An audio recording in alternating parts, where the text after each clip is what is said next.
in terms of our elected government, there's the president, and then there's the Congress.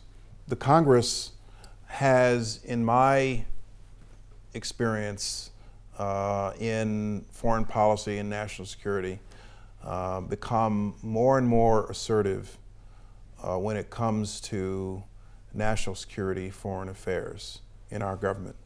Our Congress has, on a number of occasions, wanted to have more of a role in oversight of national security, foreign affairs. And so the president has to contend with the 535 other elected officials of the U.S. government who want a role in that, who want a voice.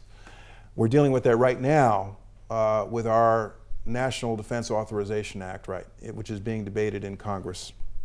And so in my judgment, the two things that we should continually strive to do as an elected government is to be transparent and accountable. For example, when I was at Dublin University Tuesday night, giving a speech like this, giving a talk, there were 15 students in orange jumpsuits dressed up like Guantanamo detainees to show solidarity with Guantanamo detainees. I think they were expecting that I was going to just walk right by them. And I walked up and I said, "Who's your leader? Please tell me who your leader is." And she was identified. And I said, "I want you to come in to my meeting and have a seat, and I want you to be the first person to ask a question." And I think that in a democracy, in an open government of elected officials, it's important that we come to sessions like this domestically and internationally to do our best to try to explain government policy, to explain foreign policy, because sometimes there is uncertainty, confusion about exactly what our policy is. And so I think it's important that government officials such as myself be willing to be questioned about it on a regular basis. Second, I do think that for all of the acrimony and partisanship that exists in Washington right now, there is still a fair amount of bipartisanship that you have to look hard to find it sometimes, but there is still a fair amount of bipartisanship when it comes to national security.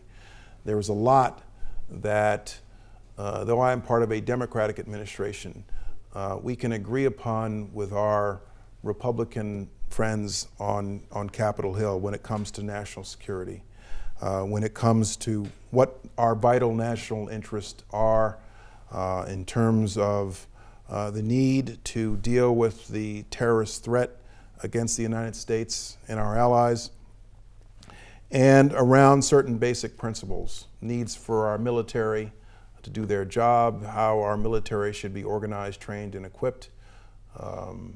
Everybody on both sides of the aisle in Washington and Congress believes strongly that our military should be supported at almost all cost.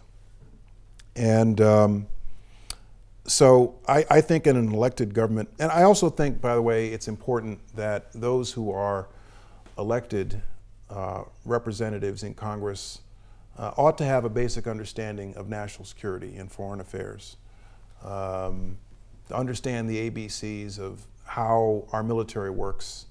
And so one of the things I'd like to do is, for new members of Congress, offer a briefing on sort of the ABCs of the military chain of command, or classified briefings on our counterterrorism efforts. And I find that informed elected officials are almost always well-meaning elected officials, and that those of us in Washington who are interested in serving the public tend to have more in common than what divides us. And maybe I'm jaded, maybe I've had a charmed experience. I don't think I have, but I have found that when it comes to foreign policy, an informed, educated body in Congress tends to work more with us than against us.